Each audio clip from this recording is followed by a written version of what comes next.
The third major point around building elite teams, working with executive teams, is that of, I call, growth-directed and in parallel. Now, a growth-directed individual is someone who is working on themselves ongoingly and is really a student of not only life, but of how they do what they do. And this is broken down into a couple different departments. One department is that of skills, the other is strategy, and the other one of mindset. Now, if we look at self-mastery, we know what is self-mastery, the ability to really take ourselves and really own how we think, how we feel, and what we do, is someone that has developed self-discipline.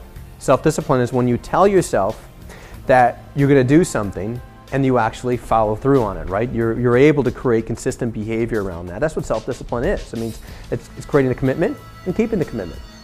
If you can't follow through on commitments you make to yourself, then I would say you have a low level of self-discipline. An interesting correlation to that also is the lower level of discipline that you have, the more someone else will have to discipline you. I mean, this happens with kids, right? I mean, you have a kid who's 4 years old who can't discipline themselves and someone needs to control them ongoingly, right? But a 4-year-old who can discipline themselves, they need less control because they can self-direct themselves on an ongoing way.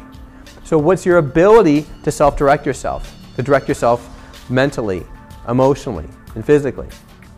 When it goes to thinking, what I mean by that is the ability to direct attention.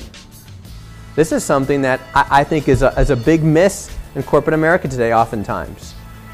You hear about this idea of mindfulness, but what is it anyway? Well, mindfulness is really your ability to not only be in the present moment, but to direct your mind and attention in a given way.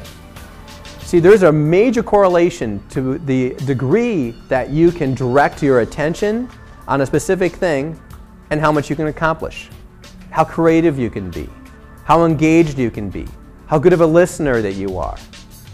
Yet so few people today spend time and effort developing their mind, right? I mean, you can say, well, you go to the gym, you can work out, you might do cardio, you might take spin class, maybe you ride your bike on a regular basis, or you're a marathoner. These are things that we do to condition our body, right?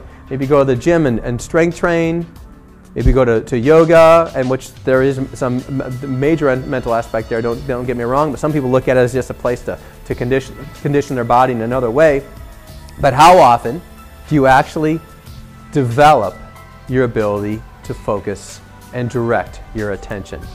This is a big one when creating growth, directing growth within ourselves and then within our teams.